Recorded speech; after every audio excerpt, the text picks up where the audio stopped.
ఆంధ్రప్రదేశ్లో అధికార మంత్ర ముఖ్యమంత్రి చంద్రబాబు నాయుడు, ఆయన తనయుడు నారా లోకేష్ అనే విషయం అందరికీ తెలిసిందే.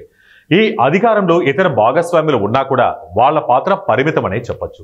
అధికారంలోకి వచ్చినప్పటి నుంచి కూడా వాళ్ళిద్దరూ అంతా మా ఇష్టం అన్న చందంగా వ్యవహరిస్తున్నారు అన్న విమర్శలు వస్తున్నాయి. అటు కాంట్రాక్టులైనా ఇటు పవర్ ప్రాజెక్టులైనా వాళ్లకు నచ్చిన వాళ్ళకే ఇస్తున్నారు అనే విమర్శలు పెద్ద ఎత్తున వినిపిస్తున్నాయి. కళ్ల ముందు ఇందుకు ఎన్నో ఉదాహరణలు కూడా ఉన్నాయి. అయితే కొన్ని కంపెనీలు అలా పెట్టించి మరి ఇలా వేల మెగావాట్ల పవర్ ప్రాజెక్టులు కేటాయిస్తున్నారు. ఇక్కడ విచిత్రం ఏమిటంటే ఆంధ్రప్రదేశ్ విద్యుత్ రంగాన్ని చంద్రబాబు సర్కార్ ఒక ఫ్యామిలీకి పూర్తిగా దారాదత్తం చేస్తున్నట్లు కనిపిస్తోంది. ఇవే విమర్శలు వినిపిస్తున్నాయి.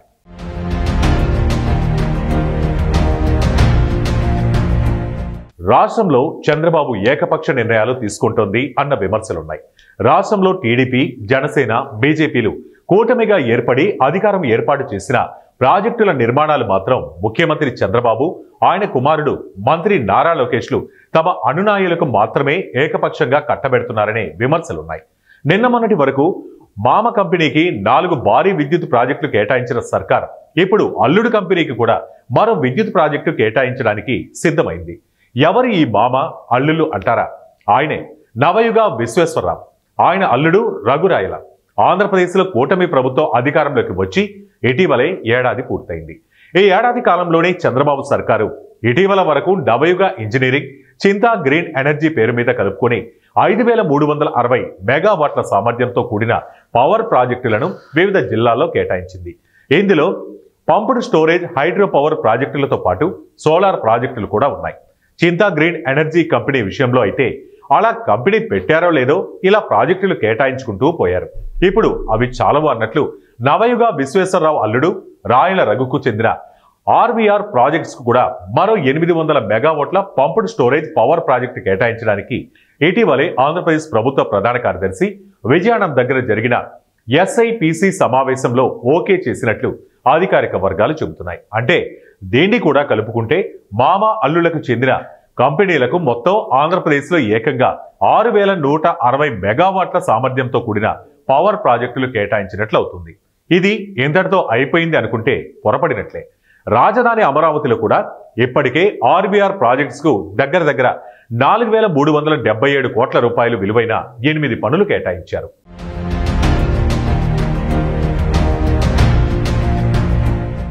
ఇక నిర్మాణ పనులే కాక ఈ మామ అల్లుల కంపెనీలకు ఇప్పుడు పవర్ ప్రాజెక్టు కేటాయించడానికి కూడా సిద్ధమయ్యారు.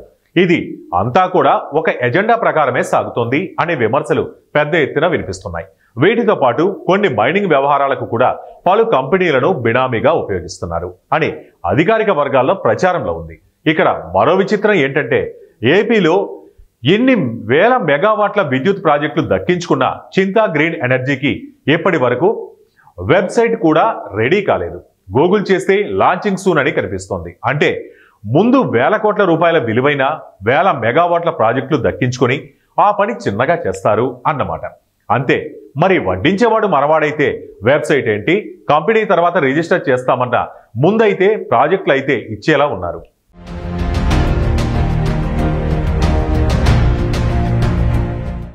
ఇక అధికార పార్టీ తమకు అనుకూలంగా ఉండే వారికి ఇన్ని వేల మెగావాట్ల పవర్ ప్రాజెక్టులు కట్టబెడితే మిగతా ఇండస్ట్రీల పరిస్థితి ఏంటి అని ప్రతిపక్ష పార్టీలు ప్రశ్నిస్తున్నారు.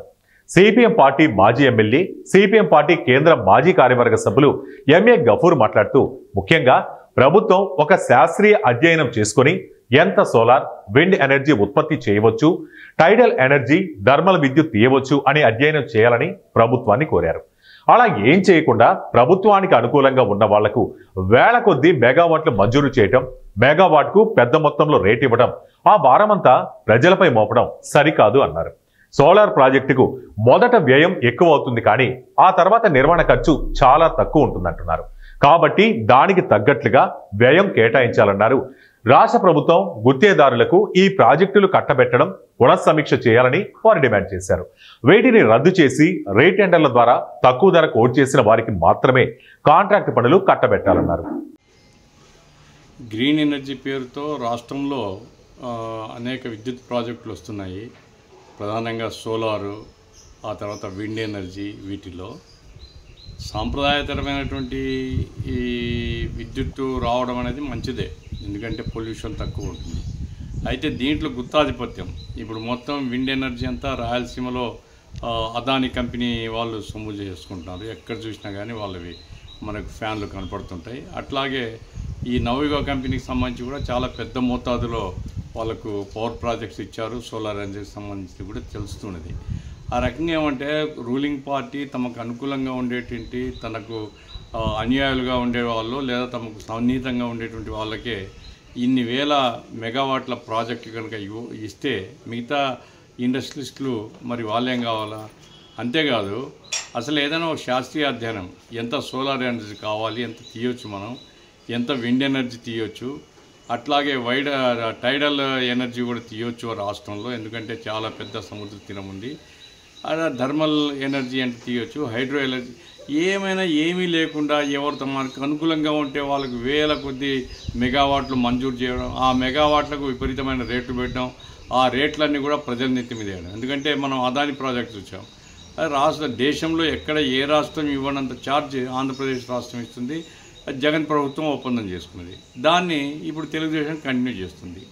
అట్లాగే ఈ మిగతా సోలార్ ప్రాజెక్టులు కూడా, ఎందుకంటే సోలార్ ప్రాజెక్టుల యొక్క వ్యయం మొదట్లో ఎక్కువ ఉంటుంది, ఆ తర్వాత వ్యయమే ఉండదు. మీరు కంటిన్యూస్గా 20 సంవత్సరాలు 30 సంవత్సరాలు అదే రేటుకి ఇవ్వడం అంటే ప్రజల సొమ్ము దోచి వాళ్ళకి అప్పచెప్పడమే. ఇది సరైనది కాదు. కాబట్టి తక్షణం వీటన్నిటినీ పునఃసమీక్ష చేయాలి. సోలార్ ఎనర్జీ అనేది ఒక గుత్తాధిపత్యానికి ఇచ్చేసి వాళ్ళు ఇష్టం వచ్చినట్టు రాష్ట్రాన్ని దోచుకోవడానికి అనుమతించరాదు. పోటీ పెట్టాలి. ఆ పోటీలో తక్కువ రేటు ఎవరు వస్తారో వాళ్ళకి ఇవ్వాలి తప్ప ముందే ఒక రేట్ నిర్ణయం చేసి ఈ సోలార్ ఎనర్జీ కానీ విండ్ ఎనర్జీ కానీ ఇవ్వడం మాత్రం సరైనది కాదు అనేసి నేను భావిస్తున్నాను. దానివల్ల ఈరోజు చూస్తున్నాం మనం ఆంధ్ర రాష్ట్రంలో కూటమి ప్రభుత్వం వచ్చినప్పుడు ఏం చెప్పారు, మేము ఛార్జీలు పెంచాము ఎలక్ట్రిసిటీ ఛార్జెస్ అని. ఇప్పుడు ప్రతి ఇంటికి 500 నుంచి 1000 రూపాయల దాకా ఎక్కువ వస్తుంది. ఎందుకు ఈ రకంగా వస్తుందంటే ఇదిగో ఈ ఛార్జీలు మనకు కనపడకుండానే ఒప్పందాల్లో విపరీతమైన కండిషన్లు పెట్టేసి ఇటువంటి ఛార్జీలన్నీ వేస్తున్నారు. ఇది సరైనది కాదు. ఇది ప్రజల మీద భారం వేసి కొంతమంది కుటుంబాలకు వేల కోట్ల రూపాయలు కట్టబెట్టడం తప్ప ఇంకోటి కాదు. ఇది అధికార దుర్వినియోగం అని నేను భావిస్తున్నాను. దీని మీద సమీక్ష జరగాల్సినటువంటి అవసరం ఉంది.